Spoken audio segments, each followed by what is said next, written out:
الكرام والصحب والقربة والتابعين وتابعين ومن تبعهم بإحسان إلى يوم الدين خصوصا إلى روح سيد التابعين سيد الحسن البصري وسيد الجنين البغدادي وسيد الشيخ أبي يزيد البسطامي وأبي منصور الماتريدي وأبي الحسن الأشعري والإمام محمد بن محمد الغزالي وسلطان الأولياء الشيخ عبد القادر الجيلاني وسيد الشيخ إمام الشافعي والإمام مالك والإمام أحمد والإمام أبي حنيفة والإمام بخاري ومسلم وفروعهم ثم الفاتحة إلى روح السيد محمد بن عبد الكريم السمان البدني وخليفته مولانا سيد الشيخ محمد الرشاد البنجري والشيخ عبد الصمد الفالمباني والشيخ نواوي البنساني وسيد الشيخ محمد كشف الأنوار بن حجي إسماعيل البنجري والشيخ أنang شارين عارف والشيخ الله الكريم الرحيم قال المصنف رحمه الله تعالى ونفعنا به وبعلومه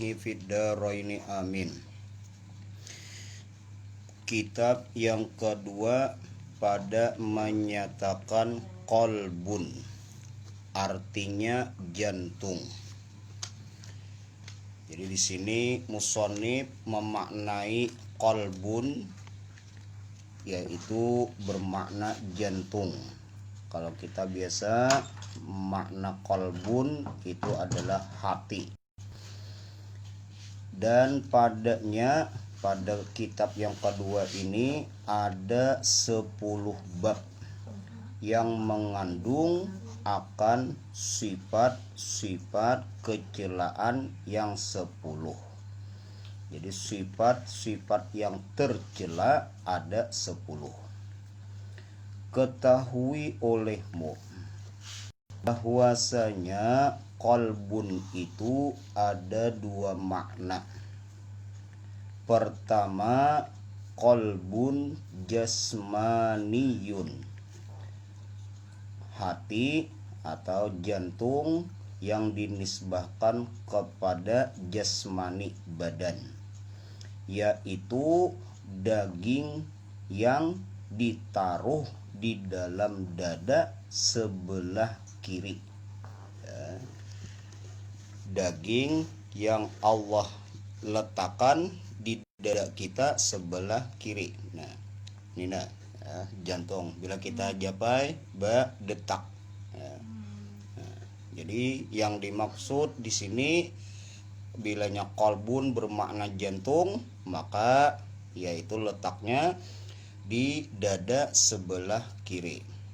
Makanya kita bilanya berzikir ya la ilaha illallah, mahantam ya fokusnya hati kita ke jantung sebelah dada sebelah kiri, di 2 jari di bawah susu, pantil susu, situlah letaknya qalbun.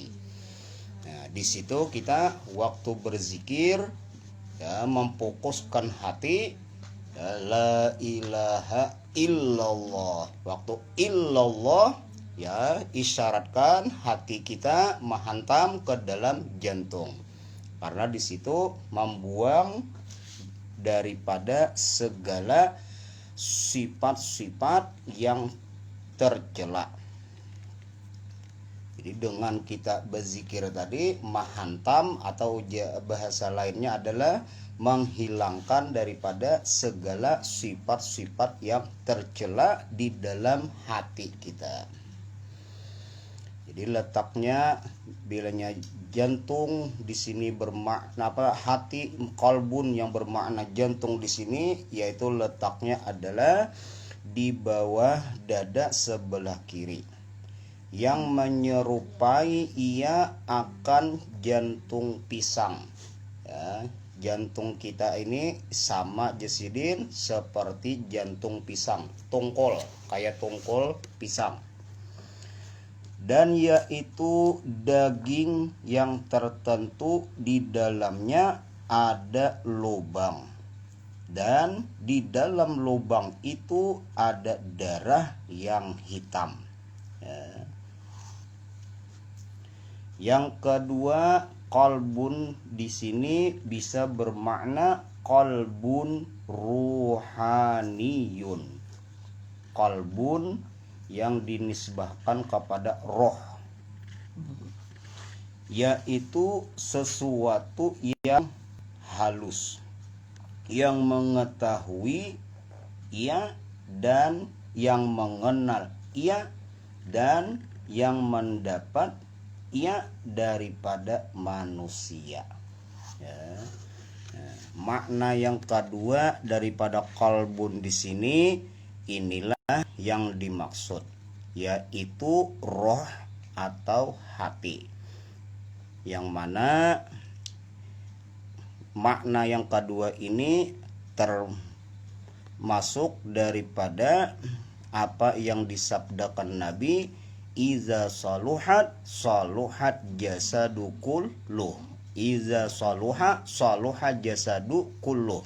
Apabila hati itu bagus, maka seluruh anggota tubuh akan bagus.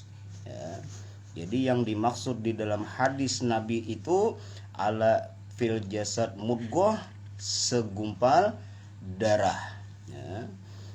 Yang dimaksud segumpal darah di sini adalah qalbun atau roh hati. Maka dengan hati di sini dapat ia mengenal dan yang membedakan antara ia dengan yang lainnya daripada makhluk Allah Ta'ala. Dan ia pula hakikat manusia, Jasidin. Dan ia qalbun tadi atau roh tadi, dan ia juga yang dihadapkan kepadanya perkataan, dan ia juga yang disuruh dan yang dilarang, dan ada baginya sangkut paut dengan qalbun jasmaniyun. Jadi qalbun atau yang jantung tadi dengan qalbun rohani tadi atau roh atau hati tadi itu berhubungan dengan jasad, dengan jantung.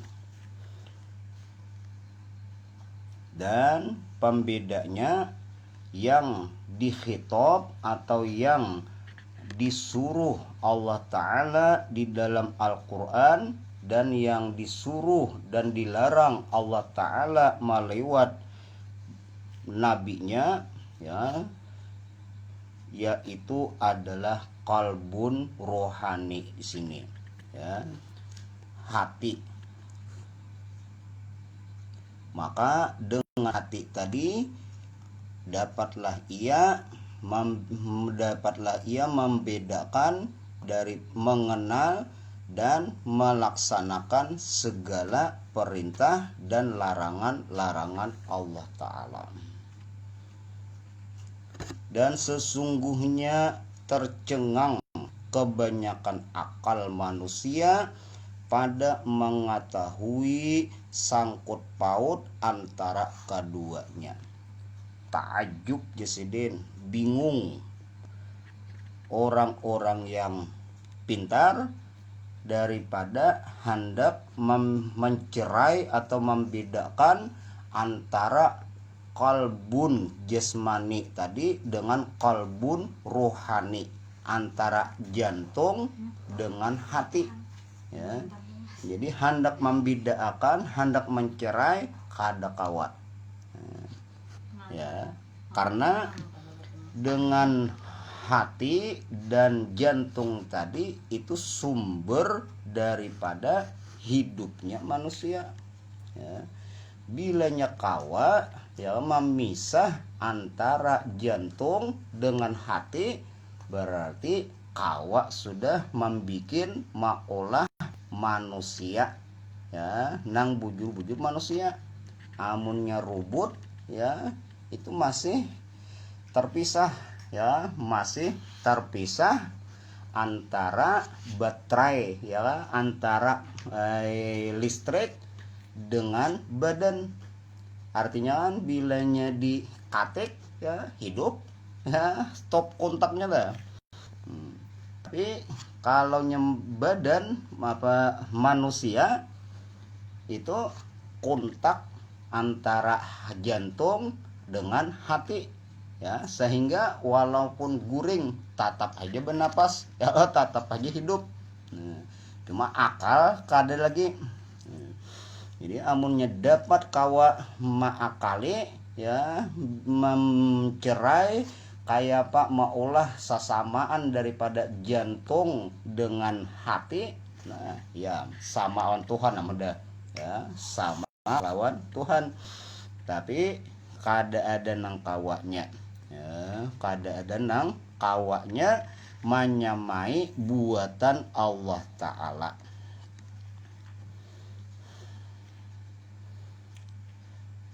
Dan sungguh tercengang jasadin kebanyakan akal manusia pada mengetahui sangkut paut atau hubungan antara keduanya, antara jantung dengan kalbu rohani tadi. Karena persangkutan atau hubungan keduanya itu menyerupai ia akan persangkutan atau hubungan antara irid dan jisim, ya. Irid gerak diam, sifat, ya, itu irid namanya, dan jisim badan, atau persangkutan atau hubungan yang memakai perkakas dengan beberapa perkakas alat, kawa mencium, becicium, ya, dengan perkakasnya alatnya hidung. Mendengar, perkakasnya adalah telinga. Jadi hubungan antara jantung dengan jisim, ya, misalnya mendengar tadi itu kontaknya otomatis, kontak otomatis. Kalau pang bilanya hendak mendengar, satel dah lo, katek dah lo, hanya kau mendengar telinga kada, ya, otomatis. Jadi para akal manusia jasidin tercengang, kada sanggup, kada kawa, ya, membedakan, mencerai antara keduanya. Dan apabila disebutkan akan jantung di dalam kitab itu, maka yang dikehendaki maknanya yang kedua, dan ialah yang dikehendaki dengan firman Allah Ta'ala, qulir ruhu min amri rabbi, ya, wa yas'alunaka 'anir ruh. Lalu ujar Allah Ta'ala, qul ar-ruhu min amri rabbi. Artinya, sampaikan olehmu hai Rasulullah, bermula roh itu daripada pekerjaan Tuhanku, urusan Tuhan. Artinya la ya'lamuhu, kada ada nang mengetahui hakikat daripada roh, ya. Letaknya di mana, ya, zatnya kayak apa, kada ada nang kawa mengetahui roh kayak apa. Ringkasnya, pendeknya jersidin, kolbun dan roh dan napas itu ketiga-tiganya adalah satu makna, ya. Roh iya kolbun, hati, roh napas iya roh, ya, sama makna, sama pahamannya pada salah satu daripada segala makna ketiga-tiganya, ya. Roh, kolbun dan napas itu adalah satu makna. Telah berkata akan dia oleh Hujjatul Islam Al-Ghazali di dalam Ihya Ulumuddin, ya. Roh, kolbun dan napas itu satu makna. Kemudian lazimkan olehmu akan memelihara jantung engkau, hati tadi, memelihara hati daripada segala kelakuan yang dicela seperti takabur dan ria, dan akan menghiasinya dengan segala kelakuan yang terpuji seperti sabar, merendah diri. Yang demikian itu ya menjaga, memelihara hati daripada sifat-sifat yang tercela dan dihiasi dengan sifat-sifat yang terpuji, itu karena ada beberapa perkara. Yang pertama, karena firman Allah Ta'ala yang berbunyi, Wallahu ya'lamu ma fi qulubikum, Al-Ahzab ayat 51, yang artinya, dan bermula Allah Ta'ala mengetahui ia akan barang yang ada di dalam jantung atau hati kamu. Maka hendaklah kita takut daripada ketahuan, mengetahui Allah Ta'ala akan di dalam hati kita itu akan kejahatan ya. Ada di dalam tegeritik di dalam hati hendak mengerja kejahatan, maka hendaklah disidin di dalam hati juga kita langsung menumbuhkan takutan lawan Allah Ta'ala, dengan Allah Ta'ala mengetahui akan niatan atau geritik hati kita daripada nang kada bagus tadi ya. Jadi obatnya hati lawan hati juga, itu maksudnya ta ya. Obatnya hati dengan hati.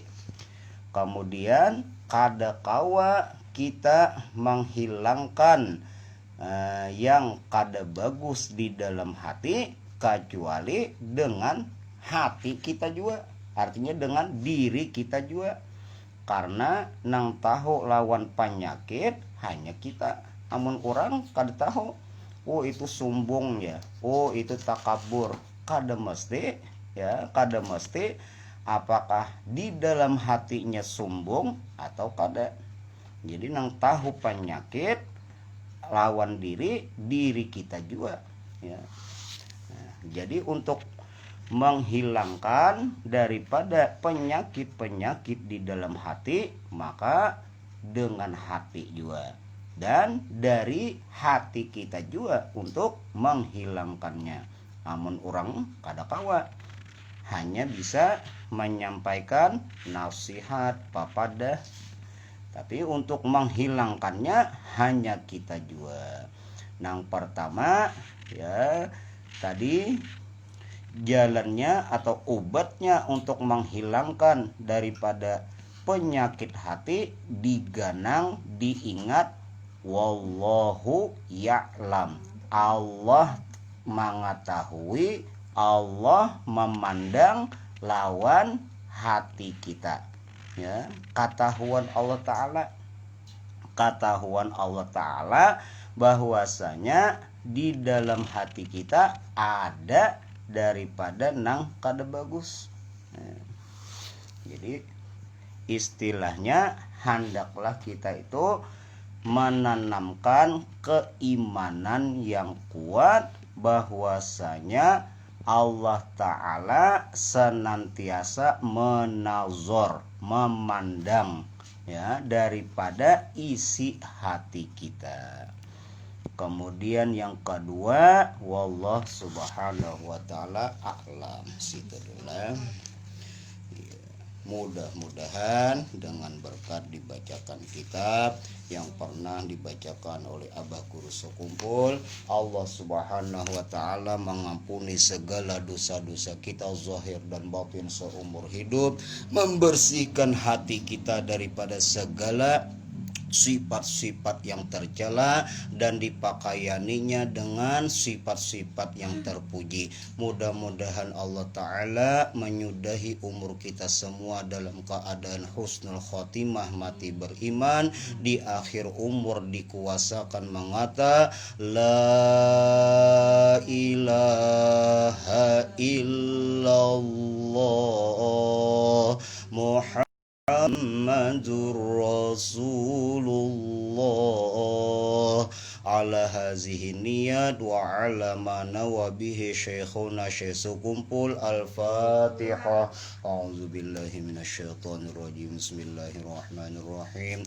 Alhamdulillahi rabbil alamin arrahmanir rahim maliki yaumiddin. Iyyaka na'budu wa iyyaka nasta'in ihdinas siratal mustaqim siratal ladzina an'amta 'alaihim ghairil maghdubi 'alaihim waladdallin. Amin. Amin ya Allah. Bismillahirrahmanirrahim. Alhamdulillahi rabbil alamin. Allahumma shalli wa sallim wa barik ala sayyidina Muhammadin wa ala alihi wa sahbihi ajma'in. Allahumma anfa'na bima 'allamtana wa 'allimna ma yanfa'una wa zidna ilma wa na'udzu billahi min ilmin la yanfa' wa min qalbin la yakhsha wa min nafsin la tushba' wa da'watin la yustajabu laha. Allahumma bijahi nabiyikal mustafa tahhir qulubana an kulli wasfin zamimin yubaiduna an musyahadatik wa ma'rifatik wa amitna wa auladana wa zurriyatina ala ahli sunnah wal jamaah wa syauqi ila liqa'ika jalali wal ikram wa waj'al ya Allah akhir kalamina 'inda intihai ajalina minad dunya qawla la ilaha illallah Muhammadur Rasulullah bi fadli subhana rabbika rabbil izzati amma yasifun wa salamun alal mursalin walhamdulillahi rabbil alamin. Taqabbalallahu minkum minna wa minkum taqabbal ya karim. Alhamdulillah, masya Allah.